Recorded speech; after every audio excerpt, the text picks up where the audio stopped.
Saudi ministry of interior ने ऐसा एक सख्त फैसला किया है जिसने दुनिया भर के मुसलमानों को हिलाकर रख दिया है। और आप कैसे एक बड़ी मुश्किल से बच सकते हैं, लेकिन कवानीन उन लोगों के लिए है जो सऊदीया जाकर गैर कानूनी या गैर इखलाकी मामलात में शामिल हो जाते हैं। जब उनकी शिकायत पाकिस्तान पहुंचती है तो फिर शर्मिंदगी पाकिस्तान के लिए भी है और पाकिस्तान के लोगों के लिए भी है। सऊदी वजारत दाखिला ने वाज़ेह ऐलान किया है कि अब हज पर आने के लिए हज परमिट होना सबके लिए बहुत जरूरी होगा। हज परमिट के बगैर कोई भी शख्स मक्के में दाखिल नहीं हो सकता, ना वहाँ कयाम कर सकता है और ना ही वो हज अदा कर सकता है अगर उसके बाद हज का परमिट मौजूद नहीं है। अगर कोई शख्स इस कानून की खिलाफ वर्जी करता है तो उसके खिलाफ सख्त तरीन कार्रवाई भी की जाएगी, जो कि सऊदी अरब में तो होगी। पाकिस्तान आगे की हाल होता है एतबार से पता चलता। उन कवानीन पर अमल न करने पर जो कवानीन सऊदी अरब ने अब लागू किए हैं, आपको 20,000 रियाल से लेकर 1 लाख रियाल तक जुर्माना हो सकता है अगर आप हज परमिट के बगैर एंट्री लेंगे। बिस्मिल्लाहिर्रहमानिर्रहीम, अस्सलाम वालेकुम। मेरा जुनून के साथ मैं हूं मोहम्मद आतिफ भट्टी। अगर आप या आपके घर में कोई इस साल हज पर जाने का इरादा रखता है तो आज की ये वीडियो आपके लिए इंतहाई जरूरी होने जा रही है, क्योंकि अब एक छोटी सी गलती आपको 10 साल के लिए सऊदी अरब से हमेशा के लिए बाहर कर सकती है। यानी 10 साल आप सऊदी अरब के अंदर एंट्री नहीं लग सकेंगे। क्यों? क्योंकि सऊदी मिनिस्ट्री ऑफ इंटीरियर ने ऐसा एक सख्त फैसला किया है जिसने दुनिया भर के मुसलमानों को हिलाकर रख दिया है। उसके पीछे कुछ मजबूरियां भी हैं, कुछ ऐसे हालात भी हैं जिनकी वजह से ये फैसले लेने पड़े, वो भी मैं अपने व्लॉग में आपको आज बताऊंगा। खास तौर पर पाकिस्तानियों को आज, अगर मैं उसकी आज की बात करूं या पूरी तफसील के साथ मैं इसको आपको बताना चाहूं तो ये बताऊंगा कि एक ऐसे कवानीन आ रहे हैं जो कि निहायत ही सख्त हैं, जो आज से पहले कभी नहीं लिए गए, जिन पर अमल करना बहुत जरूरी होगा।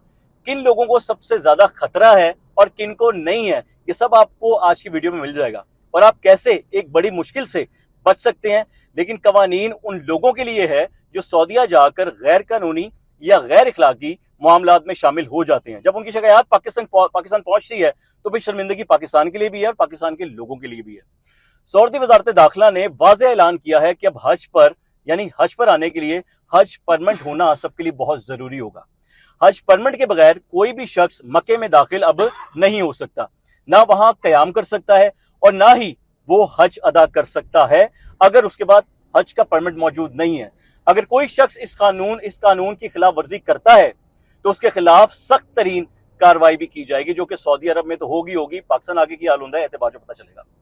अब जरा गौर से सुनिएगा, क्योंकि ये सबसे अहम हिस्सा है इस वीडियो का जो मैं बताने जा रहा हूं। अहम बात है, उन कवानीन पर अमल ना करने पर जो कवानीन सऊदी अरब ने अब लागू किए हैं, आपको 20,000 रियाल से लेकर 1 लाख रियाल तक जुर्माना हो सकता है अगर आप हज परमिट के बगैर एंट्री लेंगे।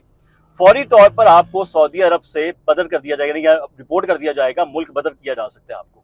और 10 साल के लिए सऊदी अरब में दाखिले पर मुकम्मल पाबंदी लगेगी। सऊदी अरब आप 10 साल में कभी दाखिल नहीं हो पाएंगे। ये कोई छोटी सजा नहीं है, ये आपके मुस्तकबिल पर एक बहुत बड़ा और बहुत बुरा असर डालेगी। सऊदी हुकूमत ने वाज़ेह कर दिया है कि अब जीरो टॉलरेंस पॉलिसी होगी, यानी कोई रियायत नहीं होगी, ना कोई माफी होगी, ना किसी किस्म की कोई सिफारिश होगी, क्योंकि रूल्स रेगुलेशन कंफर्म है, पक्के हैं। पहले कुछ लोग बच जाते थे, जो भी वो शॉर्टकट लेते थे या शॉर्टकट के इस्तेमाल करते थे या कोई भी काम में मामला यहां से वहां वो करते थे, लेकिन अब ऐसा बिल्कुल नहीं होगा। अब हर शख्स को कानून के मुताबिक ही हज करना होगा। सवाल पैदा होता है कि आखिर सऊदी हुकूमत ने इतना सख्त फैसला क्यों किया। आपने आए दिन सोशल मीडिया पे भी वीडियोस देखी होगी जिसके बारे में मैं आपको एंड में बताऊंगा, लेकिन उससे पहले ये देखें कि हर साल लाखों मुसलमान मक्का में हज के लिए आते हैं, और अगर कुछ लोग बगैर इजाजत वहां पर दाखिल हो जाएं, रश पे काबू हो सकता है। ये वाले इश्यूज वहां पे बहुत होते हैं, हादसात का खतरा बढ़ जाता है वहां पर, और हजाज कराम की जान को खतरा भी लाहक हो सकता है वहां पर। इसलिए सख्त फैसले भी किए गए हैं। एक और 2-3 ऐसे गैर इखलाकी हरकतें हैं जो की जाती है, पाकिस्तान की जानिब से की जाती है, जिनकी वजह से इनको रोका गया और इसमें सही भी किया गया। ये कोई गलत नहीं है कि ताकि हर हाजी महफूज रहे। बात करता हूं मैं जी बड़ी अहम चीज के ऊपर कि पाकिस्तानियों के लिए खास तौर पे ये हदायत क्या हैं और ये हदायत क्यों दी गई हैं। पाकिस्तान में अक्सर लोग ये गलती करते हैं कि वो शॉर्टकट का रास्ता इख्तियार करते हैं, कारोबार करने चले जाते हैं, जाते वो इस चक्कर में कि उम्रे के लिए जा रहे हैं, हज के लिए जा रहे हैं, लेकिन पता होता है वहां से सोने की स्मगलिंग भी शुरू कर देते हैं। ये वहां से सोना लाकर यहाँ पर बेचते हैं। तो कोई इनको ये भी मशवरा देता है कि जी आप वहां पर जाएं, विजिट वीजे पे जाएं और जाके अप्लाई करते हैं। ऐसी हरकतें भी होती आई हैं। कोई कहता था जी वहां जाकर सब हो जाएगा, बस आप यहाँ से एंट्री लें, लेकिन ये सब तरीके जो हैं ना, ये बड़े खतरनाक हैं और अब मजीद हो चुके हैं। सिर्फ ऑफिशियल हज वीजा जो आपको लागू होगा, जो आपको मिलेगा, आप सिर्फ उस पर जा सकते हैं। हुकूमती या जो मुस्तनद प्राइवेट जो हज कंपनीज हैं या स्कीम है, उनका इस्तेमाल करें, जो कि बैंक्स के जरिए भी होता है, मुख्तलिफ डिपार्टमेंट्स के जरिए भी होता है, मुख्तलिफ एजेंट्स के जरिए भी वो होता है, उनमें भी आप इन चीजों को देखें। अगर आपने, याद रखें, बगैर इजाजत वहां पे एंट्री ली या दाखिल हुए और आपने एक भी गलत कदम उठाया तो आपको ना सिर्फ जुर्माना होगा, ये बात ज़हन में रखें, 10 साल के लिए। पता है ताड़ी कितनी उम्र पई है, कितनी नहीं पई है, अगला लम्हा भी पता है कि नहीं पता, 10 सेकंड का भी हमें पता है या नहीं पता, 10 मिनट का भी पता है या नहीं पता, 10 दिनों का भी पता है या नहीं पता। तो याद रखें, 10 साल के लिए सऊदी अरब जाने का ख्वाब हमेशा के लिए खत्म हो सकता है, क्योंकि हर मुसलमान का ख्वाब है। ये सिर्फ गैर मुल्कियों के लिए नहीं है, ये मैं बता दूं, ये सिर्फ पाकिस्तानी या बाकियों के लिए नहीं है, बल्कि सऊदी शहरियों को भी खबरदार किया गया है कि अगर कोई सऊदी शहरी किसी गैर कानूनी शख्स को या गैर मुल्की शख्स को ऐसी सहूलत फराहम करता है, जैसे रिहाइश दे दी है या ट्रांसपोर्ट दे दी इस तरीके से, तो उस पर भी भारी जुर्माना होगा। यानी अब कोई भी महफूज नहीं होगा जो भी गलत काम कर रहा होगा। अगर वो कानून तोड़ेगा, हज की इबादत के लिए जा रहा है, तो याद रखें हज एक ख्वाब है। अगर आपने कानून तोड़ा, आपको इन चीजों से गुजरना पड़ेगा।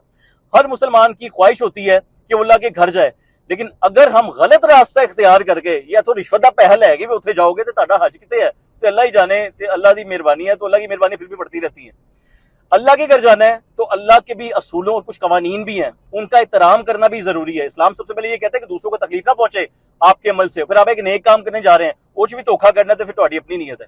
अगर आप चाहते हैं कि आप या आपके अजीज महफूज तरीके से हज करें, तो आपने याद रखना भाईजान, ये वाली वीडियो उन तक पहुंचा दें, ताकि उन्हें पता हो कि एहो जी कोई भी हरकत ना होए जो आगे चल के उनके लिए नुकसान का बाइस बन सकती है।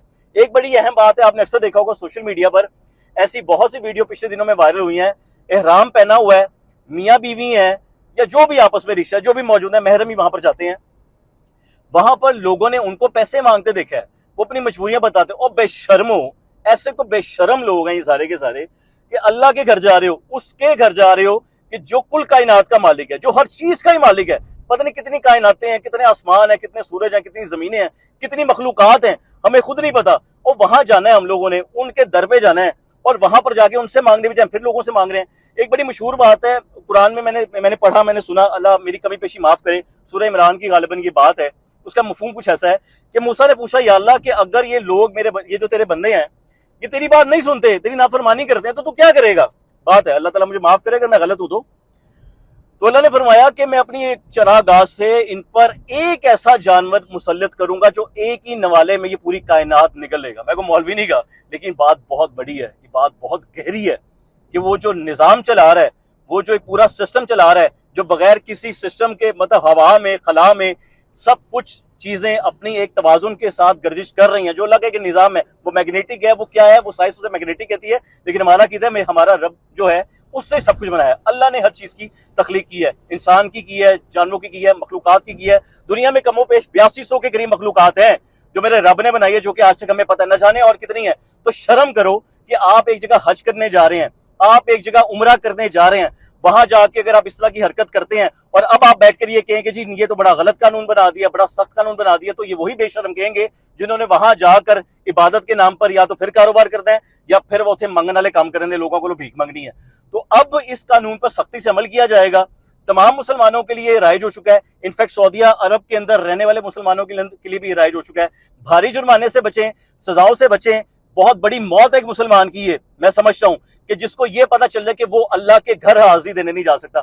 हम जैसे मुसलमानों की, गुनाहगारों की ख्वाहिश होती है कि अल्लाह एक दिन हमें लेकर आ, हम एक दिन वहां पर जाएं, तेरा घर देखें, तेरे गिलाफ को हाथ लगाएं, सजदे हों वहां पर, मौत वहां पर आ जाए, दूसरा सांस ना मिले हमें कि हम तेरे दर पर इस दुनिया से रुखसत हो जाए। हम तो वो गुनाहगार, हम तो ये मांगते हैं।